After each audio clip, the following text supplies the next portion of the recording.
Welcome back to the Deliberate Leaders Podcast. I am your host and executive business coach, Allison Dunn. Our topic today is how to leverage your factor. Our guest is Darnyelle Harmon, who is a powerhouse entrepreneur with a passion for empowering other business professionals, leveraging her unique expertise honed during a rapid rise in her corporate career from entry-level representative to vice president in just 3 years.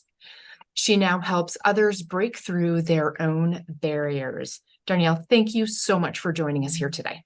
Thank you so much for having me. I'm so excited to be here. My pleasure. I love to kick these off with a deliberate conversation. What would be your number one leadership tip for our listeners today?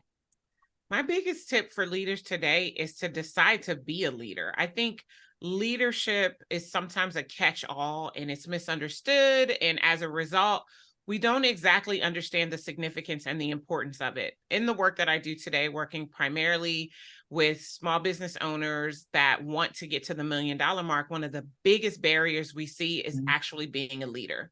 So I define a leader as a person who's worth following. And so I want you to be conscious. I want you to make a choice and make a decision to decide to be someone that your team will follow so that they can show up fully, they can be fully engaged with your mission and the work that it is that you do so that you can see the results that you have and desire for your life, for your career, for your business actually show up because other people are following your lead and doing what they've watched you do, and they're doing it with excitement, and as a result of that, you're seeing everything that you want truly come into be. Love that tip. Thank you very much. I'd love to just take a few moments and focus on you. So can you share your own transition from the corporate world to becoming a successful entrepreneur? What did it look like for you? Yeah, for your experience. It was an interesting journey. I would tell anybody, don't do what I did. So I literally woke up in late 2004, walked into my boss's office. Well, maybe not quite. I got dressed first, but I walked into my boss's office and quit my job.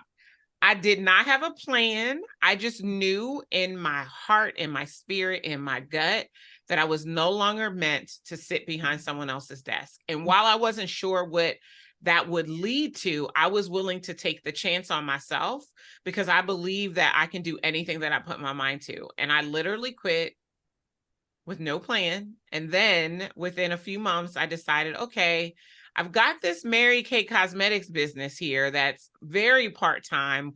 What if while I figure out what I'm going to do when I grow up, I just work this business? And within 5 months, I was picking up a pink Cadillac. Within a year, I had become number one in the state of Delaware. I offsprang 500 women. So here's what I know. The skills that you possess as a leader, as a human, they're transferable. I literally took the same skills that I was operating in my corporate career that got me to vice president in 3 years. I was doing many of those same things out in entrepreneurship and finding other people who were willing to follow me because they believed in what I believed in and knew that we could do some really powerful things together. So by leveraging my transferable skills, I was able to shift. I did Mary Kay for 2 years full time. And then I decided that, this has been great, but this is still not what I was born to do. So I decided to start my own company, which I run today. But before it became the amazing, massive Inc. 5000 success that it is today, it was a hot mess. And I ended up having to go back to work in a nonprofit, not in a corporation. And I was an executive director. And in a very short period of time, the same success was following me. Now backed without the pressure of how to make this business work, coming back into starting my business full time, I could take those skill sets that I had acquired and had been honing my entire career and leverage them into my own multi-million-dollar company, which I get to run today. Yeah. I love the fact that, as we set on a path, we think we can do it better, but sometimes it just, it takes learning a few times and building that confidence, and combined with the things that you already know to do are a very, very powerful thing. Yeah. And being willing to be vulnerable and transparent that you don't have it all figured out. And it's okay. I think I initially told myself in leaving my good job that if I were going to walk away, there was no way I could fail. But I believe failure is feedback. And so what I was able to do is I was able to scrape up the lessons along the way and reapply them in a way that was much more productive to get the result that I ultimately wanted from the beginning. Absolutely. I'm just going to point this out because I usually point out the fact that you're the author of the book. So it's Move to Millions, and it's the subtitle that I actually really appreciate, and I'd like to dive in a little bit on. Sure. So the proven framework to become a $1 million CEO with grace and ease instead of hustle and grind. So how did you identify how to bring the grace and ease? Because I think that most people really do think that it has to be a hustle and a grind. Yeah. So I got to the $1 million mark for the very first time in 2014, and I absolutely hated it. Allie, I hated it. Like I hated it so much that I thought about going back to work. And it was this crazy dichotomy because I knew that I was called to operate a business at this level, but I also knew that I hated it and I felt unfulfilled. I felt like a one-trick pony. All I could be was my business because I hustled and I grinded to make that million that first time. And I was willing, and everyone who's listening, who's ever done anything hustling and grinding, you have to be willing to lose it all. And so I was willing to lose my $1 million company in exchange for finding my own path to peace, because I knew that, and I'm a woman of faith. So I knew that if God was calling me to operate at this level, he had a way for me to do it that wouldn't compromise anything that was important to me. Now, I lost sight of that initially, being fully transparent. I was just like, millions, millions, millions. I got to make these millions, because I felt like if I did, then I would be validated. All of a sudden, my existence would matter. And what I realized is that when you chase anything, you not only will you not catch it, it'll take you farther from the path that you are meant to be on. And so by being willing to lose it all, and I lost my $1 million company for 3 years. We did not operate at the $1 million level, and I couldn't have cared less. I found a way to take the foundation of my company and to redesign it, to re-engineer it so that it completely served me.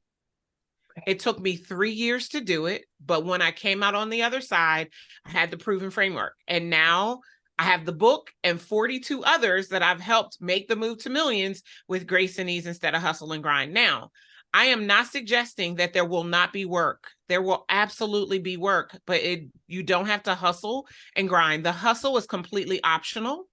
When you learn how to set up systems and strategies that support who you are, support your core values, support your core mission, and to stay true to yourself in alignment, you will not only get there, but you'll get there faster than you thought, because it's not the strategy or the efforting that makes you millions. It's actually the embodiment and the capacity to have space for it that actually accelerates how long it takes for you to get there. We opened this episode saying that we're going to talk about how to leverage your incredible factor. So what is your incredible factor?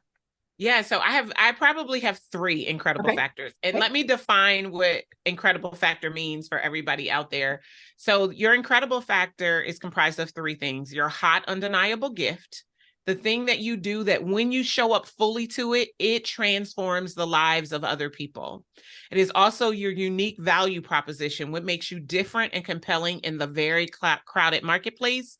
And last but not least, it is how you just own. You have this energy of being based on your signature business move. And your signature business move is the work that you do that provides a predictable result for the client that you serve.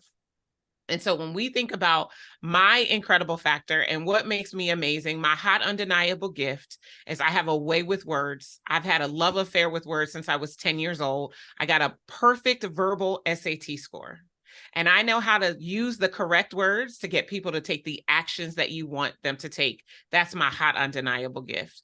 My signature business move is the Move to Millions method. It is understanding the correct cadence of strategy, sales, system support, and success mindset that brings what it is that you desire for your business into view without you having to compromise or sacrifice anything in the process. And my unique value proposition is that I am able to strategically combine coaching, consulting, mentorship, and spiritual alignment in a way that not only makes you a better CEO, but it makes you a better human, and it makes you want to go out and shake the planet with the level of impact that you bring into the world. Awesome. Thank you. I think you do have 3 for sure. In the book, you talk about mindset, messaging, and marketing, and that being the triad of business success. So can you explain that further? Sure, absolutely. Well, your messaging is how you get known. We only know Apple to be computers because that's what they told us, right? So your message is what you have to say over and over as a broken record in a very crowded marketplace, saying the things that no one else is willing to say. Your marketing is how you deploy that message, how you get it in front of the people that you actually want to serve. The marketplace that we live in today is a self-selection marketplace. Back in the day, before we had the internet and we had social media, people were knocking on doors to get your attention about the product that they sold to solve the problem that you had. Well, today, the way we get people's attention is through our messaging and deploying that message in a way that they will see it wherever they are doing life. And then your mindset, it runs through both your messaging and your marketing, is because you have to believe that you deserve and are worthy to serve people at the level that you can serve them at the investment that they would be willing to make in order to solve this problem, especially as women like us. I don't know what it is about being a woman. I haven't been able to quite put my fingers on it, but we have low pricing self-esteem. Now the marketplace and the workforce hasn't made it easy for us, because we know that there's a such thing as equal pay day, where it takes way longer for a woman to make the same amount as a man. And we've hungered into that, even in entrepreneurship, to not charge what we deserve to earn for what it is that we bring to the table. Mindset is the thread that runs through the powerful messaging and the right marketing strategies to give you the confidence and the competence to stand boldly and flat-footed on the gift that you have to solve the problem that your clients have been unsuccessful at solving on their own. When we put this triad together, we really do get an amazing blend of what it is going to take consistently to get you out in front of the client that is willing to invest in themselves through you, your products, and your services, so that they get the result that they want and you get the revenue that you need in order to change your life, shift generations, and actually set up a financial legacy. In that triad, is there one, I'm going to call it like a 3-legged stool, is there one that's most commonly missing? You know, I could answer the question and tell you that all 3, like I could make the case for all 3 to be the thing that's commonly missing. But what I think more than anything, it's mindset. I believe that 95% of our success is tied to the 6 inches in between our ears. And until we work on the 6 inches in between our ears, we will not feel 7 figures between our fingers. It's just not likely to happen. We're all contending with the beliefs that are limited that we've been carrying since we were a child. No matter where we were born, what family we were born into, we experienced some form of lack, fear, and questioning of who we are that as adults, we're still replaying the tapes on. And until we can learn how to radically dismantle those limiting beliefs and replace them with edifying and affirming beliefs that stipulate that we can do anything we set our mind to, and that we are worthy and we do deserve it, we will continue to struggle, even with an amazing message, even with an amazing marketing mechanism. If we don't believe that we deserve to earn the money that is coming to us, then we will downplay and discount ourselves, even though we've been presented with an amazing opportunity to do some amazing work. Okay. I would have said mindset too, and you just reinforced that. And I think each 3 can struggle, but it starts with mindset entirely. Absolutely. From those thoughts, everything else flows. Absolutely. Yeah. Could you share with us kind of the power and impact that public speaking has played in your career? Oh, wow. Yeah. So I have been speaking publicly since I was 2, as have you, right? Wow. Yes. So I think that words have power. The words that we speak over ourselves, the words that we speak over other people, they will lead someone into or out of any possible situation. And so to be a speaker that has the ability to galvanize the words to get people to take action is extremely powerful. And so for as long as I can remember, I really started honing the gift to tell powerful stories, to speak with boldness and confidence, because I know, especially because I do spend the majority of my time with women, women by and large struggle with confidence for many of the reasons we just talked about, right? And in addition to that, many of us were taught as children that we should be seen and not heard. And so that once we even become adult women, we still struggle at being actually heard. And so as a result of that, we really are challenged often in this dynamic. And so for me, when I think about the power that lies in being able to get in front of a room of people who may only have one thing in common, which is they're all in the same place at the same time, and to tell a story, to erect a vision, to share an actionable strategy or tip that they could implement, and watch all of them experience a transformation. There's nothing better, if you ask me. And so personally, in my business, I've used the power of speaking in order to grow, right? I've made speaking my number one lead generator from the beginning. I love to get in a room of people who have the problem that I am an amazing person at solving, and actually set them on a trajectory just through using my words to begin to unearth their next level. I love it. It brings me so much joy. I get standing ovations. And when I do it extremely well, I get to do life with some of the people that I connect with in audiences, which is really, really important and powerful for me and the work that I get to do every day. Yeah, that's fabulous. So that is a really good example. I mean, I think a lot of organizations have to obviously be public speakers, whether it's from a stage or whether it's from a boardroom or whether it's a face-to-face, when they're working through sales. So did you get any speaking? I mean, what have you gone through to become an exceptional speaker? Did you just hear Allie, me? I've lived life. So seriously, like I'm joking, but I'm not joking. Like, Yeah. When I tell my story, typically I start at the beginning. I'm a product of drug addicted parents. My mom went to jail when I was 8. I'm the only out of my mother's 7 children who graduated from high school, went on to college, and I have, an MBA and an honorary doctorate. My life experience and being willing to be vulnerable and transparent to share that with other people. I think one of the biggest mistakes we can make as speakers, as leaders, is to act like we woke up like this. We're not going to transform anyone's life acting like we haven't been through anything. So being willing to be vulnerable and transparent about my own journey. As an entrepreneur, I filed bankruptcy very early into starting my business because I didn't know what in the world I was doing.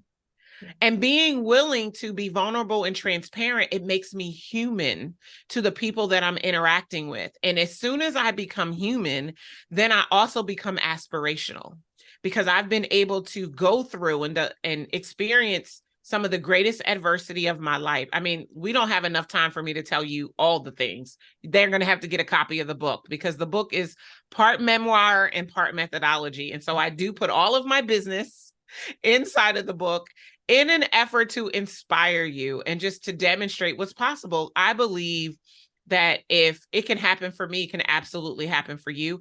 If you're willing to show up fully and do your work, most of the work will be inner work that will produce the external result. And so when I think about my whole life experience and journey in speaking, in addition to what I've been through, my ability to move a crowd has also been very innate. I remember I was in my late 20s, early 30s, and I had the opportunity to attend 2 different speaker trainings. And the first speaker training that I attended, I was blown away at the teacher at the front of the room telling everybody to do things that I had figured out how to do innately. I never participated in anything that would tell me how to tell a story, but here I was telling a story in the way that the teacher was saying we should, and the teacher was Les Brown. Yeah. So that was just amazing. And then a few years later, I had another opportunity to go through a speaker training. I think that when you desire to lead and you want to make an impact, you recognize that school is never out for the pro. You're always looking for continuing education opportunities. And so I found myself in another room in front of another powerful speaker, and I'm listening to her share what I knew to do innately. And so a lot of what I'm able to do today is my gift. And a lot of it is recognizing and understanding how to connect with people, how to get on their level so that I can lead them to the transformation that's possible for them, and to do it in a way that isn't condescending or bougie, but to do it in a way that allows them to participate in the journey with me so that they can see themselves inside of the solution. And as a result of that, will be willing to put their own guard down, because we all come with a healthy amount of judgment and protection, and to hear what it is that I am sharing with them so that they can ultimately experience the result that I know is possible for them. Earlier in the interview, you shared how you'd made it to 1 million, by a certain, I don't remember how many years it was in your business, but it was early in your launch. And then, obviously losing, the million, going below that mark. Could you share a couple of things for our listeners to be thinking about? Because I'd say the number one thing that I work with clients to do is to help them figure out how to leverage and scale. And so that's the part that I think most organizations really never master. Yeah, I would agree. And I share your mission. All of our $1 million assets that we talk about in the book, they are called the leverage and scale, whatever. So, because I believe that if you really want to scale, scaling is not about speed. It's about replication and duplication, right?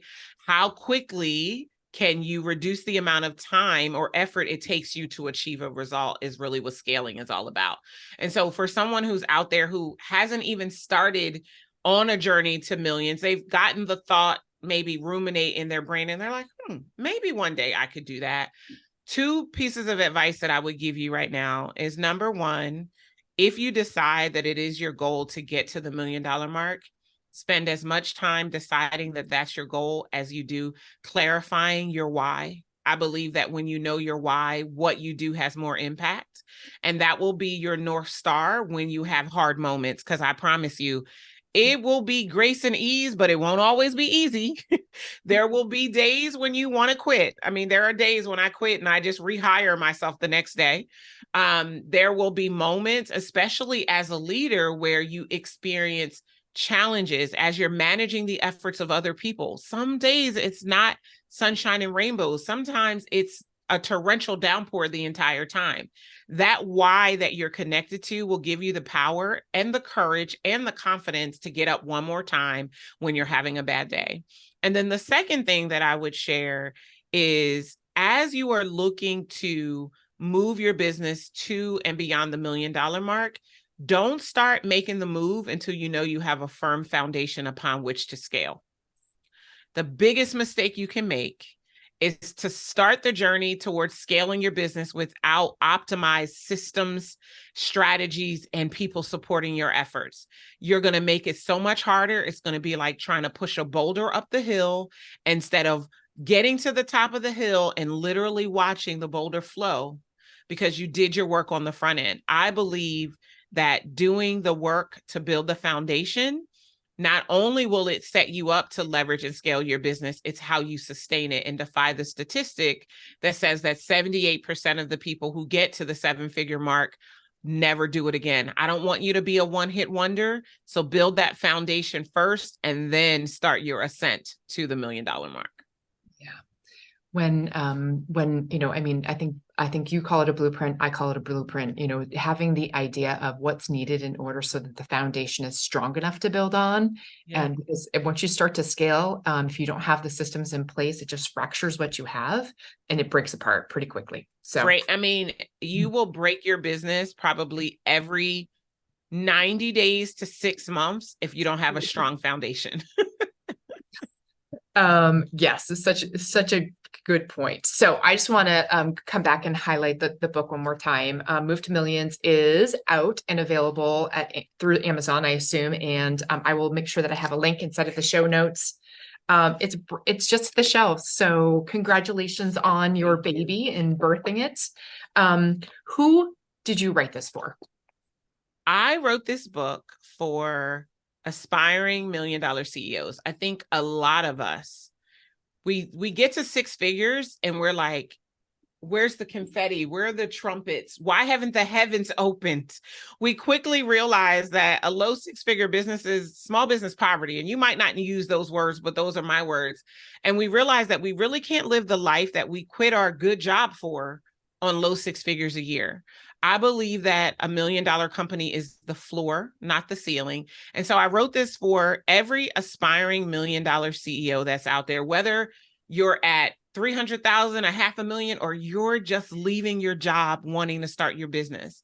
I want you to learn from the mistakes that I made when I left my corporate career without a plan, without a framework, without a blueprint. So I've literally created it. I wrote the book on it and I give you everything you need to know, regardless of the business model and the industry that you are in. That's what I love about the Move to Millions method. It is business agnostic, no matter what kind of business you have. If you're not looking at your strategy, your sales, your systems, your support, and your success mindset, and the success mindset of your people, you will not scale to and sustain $1 million company. And so pick this book up if you've got $1 million aspirations and learn step by step exactly what you're going to need to do and get in place in order to be able to make it happen. This is not one of those books where I try to lead you down a rabbit hole to get other things in order to get the answer. The answer is in the book. I purposely wrote the book that way. I did not want to write a bait and switch kind of book because I know I can't work personally with every single person that I want to impact as a part of my mission. And I wanted there to be an amazing resource that could be in every entrepreneurial professional library, that when you decide you're ready to start the Move to Millions, you could get everything in place so that as you move, not only will it support you, but you'll be able to sustain it to and beyond your wildest dreams. Awesome. I just want to wish you congratulations again on the book. And it is chock full of really good content. So encourage listeners to check out the show notes. And Darnyelle, thank you so much for joining us here today. It's been truly a pleasure speaking with you. Thank you so much, Allie. I appreciate it. Thank you.